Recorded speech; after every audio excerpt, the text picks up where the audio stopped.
Hi guys what's up, कैसे हो सब लोग। मेरा नाम है एल सिंह और आप देख रहे हैं अपना यूट्यूब चैनल नेशन फर्स्ट। तो भाई लोगों, आज जो मैं लेके आया हूँ आपके लिए वीडियो लेके आया हूँ वो है हिंदुस्तान स्पेशल की। लिंक मैंने डिस्क्रिप्शन में दे दिया है। भाई को सपोर्ट करो, अपने इंडियन भाई हैं।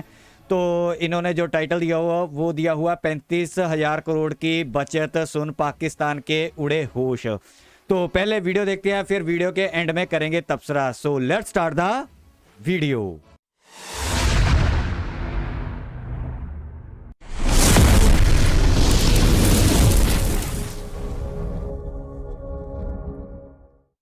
इंडिया ने 35,000 करोड़ जो हैं वो सेव किए हैं और रशिया के साथ अब ट्रेड कर रहे हैं ऑयल की। रशिया के साथ ऑयल की ट्रेड कर रहे हैं और अपने मुल्क में ऑयल जो है इंपोर्ट कर रहे हैं। आप तो जाके कहते हैं ना अल्लाह के नाम पे कोई दे दे भाई। चल यार, गैस नहीं है तो कपड़े यूज्ड भेज दो, को लंडे के कपड़े भेज दो। हम मोदी साहब वहां से रशिया से तेल ले रहे हैं कैश पे। इंटरबैंक में डॉलर ₹1.09 मजीद महंगा हो गया। इंटरबैंक में डॉलर ₹239 का हो गया। मोदी जी का एजेंडा देखें कि उन्होंने शहबाज शरीफ साहब को आउटस्मार्ट कर दिया है इन टर्म्स ऑफ डिप्लोमेसी। उन्होंने पुतिन के सामने बैठ के कहा है कि ये वॉर जो है ना, ये अच्छी चीज नहीं है। कि उस पर ना सिर्फ इंडियन मीडिया ने मजाक बनाया बल्कि जो दीगर गैर मुल्की ज़राए इब्लाग हैं उनमें भी इसको खूब उछाला गया। और अफसोस ही किया जा सकता है क्योंकि हमारे मुल्क के वजीर आज़म है ये। आप कोशिश कीजिए, आप चीखिए चिल्लाइए, अपना गला छीन लीजिए, लेकिन ये होगा कुछ नहीं। मोदी साहब ने किस दिलेरी के साथ पुतिन साहब को ये कहा है, हमारे लीडर क्यों नहीं कहते। इंडिया जो है किसी के ज़ेरे तसल्लुत नहीं आता। पाकिस्तान के ऊपर कोई ना कोई पाबंदी है। 100 रुपए की जब रोटी हो जाएगी तब ख्याल आएगा, क्योंकि शहबाज शरीफ साहब ने कपड़े बेचने थे। एग्जैक्ट इस वजह से वो प्रोमिसिंग है कि यार नहीं आप इधर वो जो वादा करते हैं वो पूरा करते हैं। मैं भी बड़ा इमोशनल हो गया था, लेकिन फिर मैंने अपने आप को समझाया। मैंने समझाया कि मैं किस कौम में पैदा हुआ हूँ।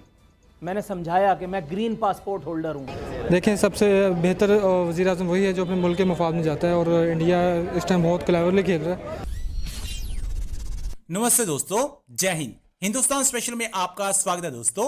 रियायती दरों पर रूस से कच्चे तेल के आयात से भारत को काफी फायदा हुआ है।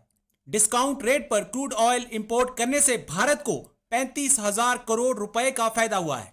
फरवरी में शुरू हुए रूस यूक्रेन संघर्ष के बाद कीमतों में उछाल को देखते हुए केंद्र ने विंडफॉल टैक्स की शुरुआत की थी, जिसे लगाने से भी भारत को इतनी बचत हुई। रूस से कच्चे तेल के आयात ने इसे भारत का दूसरा सबसे बड़ा तेल आपूर्तिकर्ता बना दिया। सऊदी अरब जुलाई में तीसरे स्थान पर पहुंच गया था। सस्ती कीमतों के कारण भारत ने रूस से तेल खरीदने का विकल्प चुना और ये डिसीजन भारत के लिए काफी फायदेमंद रहा। यूक्रेन संघर्ष के बाद रूसी तेल के पारंपरिक खरीदार पीछे हटने लगे और रूस ने भारत को भारी छूट की ऑफर दी, जिसे भारत ने दोनों हाथों से ग्रहण किया। अब पाकिस्तानी मीडिया भारत के रूस से क्रूड ऑयल खरीदने पर 35,000 करोड़ की बचत सुन सकते में है। इंडिया ने 35,000 करोड़ जो हैं वो सेव किए हैं और रशिया के साथ अब ट्रेड कर रहे हैं ऑयल की। रशिया के साथ ऑयल की ट्रेड कर रहे हैं और अपने मुल्क में ऑयल जो है इंपोर्ट कर रहे हैं। पहले जो इंडिया है उसको तेल की जो ऑयल है वो बहुत ज़्यादा महंगा पड़ता था और अब जो है वो सस्ते में मिल रहा है। इंडिया ने 36,000 करोड़ जो हैं वो सेव किए हैं और रशिया के साथ ऑयल ट्रेड किया है, अपने मुल्क में जो है ऑयल इम्पोर्ट किया है। इसके बारे में क्या कहेंगे? बड़ी अच्छी बात है। देखें, सबसे पहले अपने मुल्क का फ़ायदा देना चाहिए और रशिया से काफ़ी करीबी ताल्लुकात इंडिया के। अब रशिया ने तो पाकिस्तान को भी ऑफ़र की थी, लेकिन अनफॉर्चुनेटली पाकिस्तान के जो ताल्लुकात उनसे बेहतर नहीं हो सके। लेकिन सुनने में आ रहा है कि शायद दोबारा कोई डील हो रही है। लेकिन देखें, सबसे बेहतर वज़ीर आज़म वही है जो अपने मुल्क के मफाद में जाता है और इंडिया इस टाइम बहुत क्लेवरली खेल रहा है और काफ़ी अपने मुल्क जो पॉलिसीज़ बना रहा है और काफ़ी जो उनके मुल्क के हक़ में बहुत अच्छी हैं। दूसरी बात यह है कि इंडिया जो है किसी के ज़ेरे तसल्लुत नहीं आता। पाकिस्तान के ऊपर कोई ना कोई पाबंदी है या किसी मुल्क का होल्ड है जिसकी वजह से पाकिस्तान जो है अपनी आज़ाद पॉलिसी। पाकिस्तान भी तो अपने आप को आज़ाद कर सकता है ना, क्यों नहीं करता? देखें, पाकिस्तान पॉलिटिकल स्टेबल नहीं है। जब तक पाकिस्तान पॉलिटिकल स्टेबल नहीं होता, पाकिस्तान अपने आप को किसी से भी आज़ाद नहीं करा सकता। आपके मुल्क में बहुत से मुल्की एजेंसीज हैं वो काम कर रही हैं जो आपको आज़ाद होने ही नहीं दे रही। आपकी कोई भी गवर्नमेंट जो है 5 साल पूरे नहीं कर सकती। इसमें जब भी कोई अमेरिका के मुखालिफ जाना स्टार्ट हो जाता है या रशिया की तरफ अपना झुकाव दिखाता है तो उसकी गवर्नमेंट जो है वो हटा दी जाती है, या कोई ऐसी पॉलिसी जो इस्लामी कंट्रीज़ के हक़ में होती है और पाकिस्तान उसको लीड करना चाह रहा होता है तो उससे पहले ही पाकिस्तान का जो है उस गवर्नमेंट का जो पता साफ़ कर दिया जाता है। आप उनको थोड़ा सा प्रोमिसिंग हो जाए। आप काम इंडिया में क्यों लोग करते हैं? अच्छा, इसने बोला कि इंडिया जो भी है ये पाकिस्तानी करने वाले होते हैं तो इनको हटा देते हैं। तो ना हटाओ, किसने मना किया है? और क्यों, किसने मना किया? तुम लोगों ने। हमारे ऊपर भी सैंक्शन आती है, हमारे ऊपर भी दबाव आता है, क्या हम अपनी गवर्नमेंट हटा देते हैं? सोचने वाली बात है। तुम इतने फिर कमजोर हो ना कि तुम्हारे पे अमेरिका कुछ, तुम अमेरिका के खिलाफ जाते हो, तुम्हारी औकात नहीं है एक्चुअली में। ठीक है, इंडिया ले रहा है S-400 लेता है, कुछ भी लेता है, ठीक है। अमेरिका हमारे पे सैंक्शन की बात करता है, लेकिन हमारी इतनी तगड़ी डिप्लोमेसी है, हमने ऐसा कर लिया अपने आप को कि दुनिया को हमारी जरूरत है, हमें दुनिया की जरूरत नहीं है। ठीक है, हमने अपने हिसाब से चलना है, हमारे जो देश के हित में होगा हमने वो काम करना है, चाहे कोई सैंक्शन बोले, कोई हमें कुछ बोले, हमने वो काम करना है जो हमारे देश के लिए अच्छा होगा। तुम वो काम करते हो जो दुनिया के लिए अच्छा आता है, ठीक है, इसलिए मरते हो। कहते हैं कि आबादी बहुत ज़्यादा, आबादी तो चाइना की भी बहुत ज़्यादा है, फिर इंडिया की करते एग्जैक्ट इस वजह से वो प्रॉमिसिंग है कि यार नहीं आप इधर वो जो वादा करते हैं वो पूरा करते हैं। ये आप वही मैं कह रहा हूँ ना। देखें आप अब देखें चाइना से गूगल की कंपनी उठा रही है गूगल पिक्सल और इंडिया लेकर जा रही है। इंडिया में बिकता क्यों है कि यार आप इधर इन्वेस्ट करें, लोग इधर खरीदेंगे भी, हमने हालात अच्छे किए हुए हैं और काम बनेगा। ये नहीं कि इंडिया के सारे हालात ठीक, पाकिस्तान कैसे ठीक करेगा? आपके रिलेशन अच्छे होंगे, दौरे करने पड़ेंगे, आपको प्रॉमिसिंग होना पड़ेगा, आपकी हुकूमत को स्टेबल होना पड़ेगा। आपकी हुकूमत स्टेबल होगी, आपको टेंशन नहीं होगी। जब आपको पता होता है यार मैं आपको एक मुआहदा कर लेता हूँ इमरान खान साहब के साथ, दूसरे दिन पता चलता है वो शहबाज शरीफ वज़ीर-ए-आज़म बन गए, 3 माह बाद पता चलता है कोई निगरान हुकूमत आ गई, अभी निगरान हुकूमत आ जानी थोड़े दिन ही है, फिर इमरान खान साहब आ जाने, तो स्टेबल नहीं रहेगी। तो यार मैं कैसे फिर मैं यही सोच में पड़ूंगा अगर मैं बिजनेसमैन हूँ कि यार मैं इमरान खान के साथ करूँ या किसके साथ करूँ। तो मुझे लोग कह रहे थे जी, देखिए एक प्रोग्राम में आज सुबह में बैठा था, तो उन्होंने किसी ने कहा पार्टिसिपेंट ने, जी देखिए मोदी साहब ने किस दिलेरी के साथ पुतिन साहब को ये कहा है, हमारे लीडर क्यों नहीं कहते? मेरे पास उसका जवाब है, मैंने दिया नहीं वहां उस पर।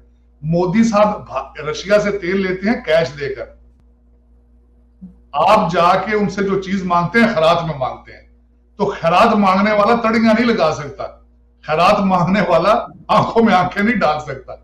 आप तो जाके कहते हैं ना अल्लाह के नाम पे कोई दे दे भाई, चल यार गैस नहीं है तो कपड़े यूज्ड भेज दो, कोई लंडे के कपड़े भेज दो। तो मोदी साहब वहां से रशिया से तेल ले रहे हैं कैश पे, वो उनके ग्राहक है, ग्राहक कंप्लेन कर सकता है। जो फकीर दरवाजे पे खड़ा हो वो आपको धमकियां नहीं दे सकता, ये आपको भाषण नहीं दे सकता। तो ये एक फंडामेंटल डिफरेंस है। आप कहते हैं वो, मैंने कहा नहीं कहा उसको, कहते जी रशिया तेल गैस देना चाहता है, पाकिस्तान लेना चाहता है, तो डील हो क्यों नहीं रही? भाई आप सऊदी अरेबिया से तेल लेते हैं वो भी डेफर्ड पेमेंट पे, अब रशिया आपको गैस दे डेफर्ड पेमेंट पे, आप तो यही चाहते हैं ना यार 2-3 साल गैस दे दो फिर पैसे हुए तो दे देंगे। तो इस तरह तो नहीं डीलें होती ना। आप देखें आपके हालात, फॉरेन रिजर्व क्या रह चुके हैं, डॉलर क्या। मैं एक और बात आपके खासकर बताना चाहूंगा, टर्किश एयरलाइन ने पाकिस्तान में अपना टिकट बेचने बंद कर दिए। बिल्कुल, कहते हैं ऑनलाइन लिया करो क्योंकि वहां पर डॉलर नहीं मिलते, हमारे पैसे फंस जाते हैं वहां। तो आपके हालात आपको पता ही है, आप किस डायरेक्शन पे जा रहे हैं, कोई ढकी छुपी बात तो नहीं है। बस अफसोस इस बात का है कि आधा कंट्री पानी के नीचे है, लेकिन आपने हर शहर में कॉन्सर्ट कर रहे हैं, एंजॉय कर रहे हैं, आपको कोई फिक्र परेशानी नहीं, दुनिया परेशान है आपकी। सर एक न्यूज ये भी, अच्छा आपने ये तारक है अमेरिका, तारक इसका नाम है, ये अमेरिका में रहता है। इसके आप बातें सुन रहे थे, ध्यान से सुनना, पीछे करके सुनना इसकी सारी बातें। इसके ये सच बोल रहा था, बिल्कुल सच बोल रहा था, और इसके ये अंदर से हंस रहा था या रो रहा था। अब इसका नोट करो, जैसे एक होता है ना, टाइम होता है बंदे के पास, जब वो ऐसी बात करता है कि बीच में उसकी हंसी भी आ रही है, बीच में रोना भी आ रहा होता है, तो वो मिक्स हो जाते हैं। तो इसके गले से वैसी आवाज निकल रही थी, आपने नोट किया होगा। ये सच बोलने से ऐसा ही होता है, जब इनको पता हो कि एक्चुअली में प्रॉब्लम क्या है। तो आप, इसने बिल्कुल सही बोला है, कई बातों पे ये उल्टा सीधा भी बोल देता है, लेकिन ये बातें जो इसने बोली है बिल्कुल सही बोली है। आ रही थी कि जिन कंट्रीज ने कहा था कि वो फंड देंगे फ्लड के बाद, यानी जो आनी थी इमदाद आनी थी, जो फंड्स आने थे वो भी अभी तक नहीं पहुंचे हैं। शायद इस वजह से भी ये परेशान है कि लोगों ने कहा तो बहुत है, अगर कुछ नहीं हो रहा तो कम से कम वो खान साहब ने जो टेलीथॉन किया था वही पैसे आ जाते, लेकिन जो दूसरी कंट्रीज ने भी प्रॉमिस किया था वो भी अभी तक नहीं आए। नहीं, वो टेलीथॉन पे तो देखे ना, वो टेलीथॉन तो एक पॉलिटिकल स्टंट था ना, उसका पैसों के साथ कोई रिलेशनशिप नहीं था। उनमें से तो मैं कई लोगों को जानता हूं जो बाहर से बैठ के फोन कर रहे थे, वो तो बेचारे उनके हालात ही नहीं इस काबिल के कोई पैसा दे। वो तो बड़ी मुश्किल से साल बाद पाकिस्तान का टिकट लेकर जाते हैं, लेकिन उन्होंने टेलीफोन के ऊपर उन्होंने पैसे, किसी ने कहा मैं इतने करोड़ दे रहा हूँ, वो एक पॉलिटिकल स्टंट था। आपको किसने कहा कि वो पैसे इकट्ठे होंगे और फिर पहुंचेंगे वो सैलाब वालों के पास? ये तो एक मजाक है, इसके अलावा कुछ नहीं। खान साहब ने आज अपने बाजू उठा के उन्होंने कहा जी मैंने 8 घंटे में 14 अरब रुपया इकट्ठा किया है, और मैं मुझे कहो तो मैं 4 घंटे में 25 अरब इकट्ठा कर देता हूँ। इकट्ठा करने मुझे बोलो बातों से क्या होता है, मैं 4 घंटे में 400 अरब इकट्ठा कर दूंगा। बात तो वो होती है जो फिजिकली हाथ में आए। ये सही बोल रहा है, बिल्कुल सही बोल रहा है। उन पे और कागजों की किश्तियां बनाने में कितनी देर लगती है भाई? यहाँ पे होगी वीडियो खत्म। आप लोगों ने देखा तो बिल्कुल सही बात है। कागजों पे किश्तियां बनाने से क्या हो जाता है? सब झूठ पे पड़ रहा है, मुल्क झूठ पे बना था, आज तक झूठ बोल रहे हैं। ये इमरान खान जो जितना भी है, कटोरा खान है नशई एक नंबर का, सब झूठ बोलता है। वहां से पाकिस्तानी बैठे हुए हैं, ठीक है, उनको बोल देता है पीटी, सब जितनी कॉलें आती है ना, टेलीथॉन वगैरह करता है, सब वहां से आती हैं। हम आपको 1 करोड़ रुपये देंगे। साले पहले तू वहां पे खुद तो पैसे कमा ले। जो अमेरिका, कनाडा, यूरोप में बैठे हुए हैं, झूठ बोलते हैं वहां पे बैठ के। बोलने में क्या जाता है, तो भौंकते रहते हैं। सब झूठ है। इनको एड आई है, कुछ मिलियंस की आई है, लेकिन वो भी अभी पहुंच नहीं रही, क्योंकि दुनिया को विश्वास ही नहीं रहा। और मैं तो बहुत ज़्यादा खुश हूँ कि इंडिया भी कोई एड वगैरह की बात नहीं कर रहा है, ठीक है, ना इनके साथ ट्रेड की बात कर रहा है। मैं सभी से यही बोलता हूँ कि इनको 10 साल दो। इनके अभी गले में जब बोलते हैं तो गला भर आता है ना, बीच में हंसते हैं, बीच में रोते हैं। ये घुटनों पे आएंगे इंडिया के और बोलेंगे कि ये जितने भी ये देंगे, ये जितने भी टेररिस्ट है ना, इंडिया को देंगे। जो इंडिया बोलेगा वो करेंगे। बस क्या चाहिए? सिर्फ टाइम चाहिए। हमें 10 साल और मिल जाए ना, अगर हम इसी तरीके से इनसे मुंह मोड़ के रखेंगे, ये कुछ नहीं कर पाएंगे। चाहे अमेरिका की साइड हो जाए, चाहे जापान की, चाइना की साइड हो जाए, चाहे रशिया की साइड कर लें, जब तक ये इंडिया की साइड नहीं ना होंगे, तब तक इनका बुरा हाल रहेगा। ये मेरा पक्का, मेरा सोच है, ये मेरी मानना है, ठीक है। और हमें इनको इनके घुटनों पे इनके लेके आना है, इनको लिटाना है ज़मीन पे। और अब हमारे पास मौके हैं, हमारे पास वजह है इसकी। भाई लोग 75 साल दे दिए इनको, बहुत सह लिया हम लोगों ने।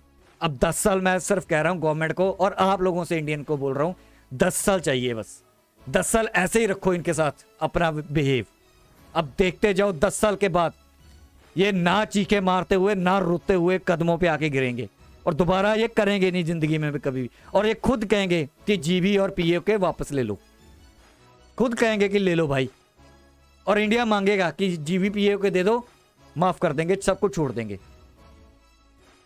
टुकड़े होंगे तब इंडिया बोलेगा कि टुकड़े करके छोड़ने हैं इंडिया ने। अब 10 साल दो, देखना टुकड़े हो जाएंगे। हम पता नहीं क्या है कि हमें आदत है इनको दोबारा बार बार इनके यूट्यूब पे चैनल, जैसे मैंने शोएब की भी बनाई है वीडियो, देख लिया आप लोगों ने। ये हमें तोड़ना चाहते हैं, इनकी मेंटालिटी यही है, और ये रहेगी। ये कम से कम एक डेकेड लगेगा इनको, 10 साल। 10 साल के बाद ये अपनी औकात पे आ जाएंगे। ये सब मुस्लिम जो जितना करते हैं ना, सब भूल जाएंगे, सब भूल जाएंगे ये। और ना गिड़गिड़ाते रहें, खुद बोलेंगे कि हमें इंडिया में मर्ज कर लो, लेकिन हमने करना नहीं है इनको। लेकिन खुद बोलेंगे 10 साल दो, 10 साल के बाद बोलेंगे कि हमें इंडिया में मिला लो वापस। हम नहीं सर्वाइव कर पा रहे, मर रहे हैं। अब देखते जाओ। मैं सिर्फ आप लोगों से सबसे यही कहता हूं कि सिर्फ 10 साल चाहिए। बाकी वीडियो बहुत अच्छी थी। हर बात पे इंडिया पर इनका रंडी रोना तो रहता ही है आपको। 35,000 इंडिया ने बचा लिए, इंडिया ने 10,000 बचा लिए, इंडिया ने शिप बना लिया, इंडिया ने वो कर लिया, इंडिया ने तेल ले लिया। तुम्हारी औकात है, तुम कर लो। इंडिया ने कौन सा तुम्हारा हाथ पकड़ा हुआ है? तो यहाँ तक थी मैंने आपको वीडियो दिखानी। आई होप कि आपको वीडियो अच्छी लगी। अगर अच्छी लगी है तो लाइक करो, सब्सक्राइब करो, शेयर करो, और सब्सक्राइब करके सोल्जर बन जाओ इस इन्फॉर्मेशन वॉरफेयर में। शोएब जो चौधरी है, पुरकी है, मदरसा शाप, ठीक है, उसने वीडियो बना के इन्फ्लुएंस करने की कोशिश की है। अब मेरी भाई नेशन फर्स्ट की जितनी औकात है मैंने दिखा दिया, ठीक है, कि उसने वीडियो डाउन की है, उसके बाद उस पर रिएक्ट कर दिया, दिखा दिया आपको कि ये ऐसे इन्फ्लुएंस करते हैं। तो बाकी आप लोगों की मर्जी है, जैसे आपको अच्छा लगे वैसे करो, लेकिन मैं अपना काम ये करता रहूँगा, आप लोगों को मैं इन्फॉर्मेशन ऐसी चीज़ें बताता रहूँगा। बाकी जो नए लोग हैं सब्सक्राइब कर लोगे तो चैनल की पावर बढ़ेगी, सोल्जर बन जाओगे इस इन्फॉर्मेशन वॉरफेयर में। अगर आप और नहीं कुछ इंडिया के लिए कर सकते तो ऐसे ही आप ताकत किसी और की बढ़ा के, पोरकियों की नहीं, क्योंकि पोरकियों की आपको आदत है ज़्यादा ताकत बढ़ाने की, तो इंडियन की भी ताकत बढ़ा लो। बस यहीं तक थी वीडियो। आई होप आपको वीडियो अच्छी लगी होगी। तो मिलेंगे नेक्स्ट वीडियो में, तब तक के लिए जय हिंद।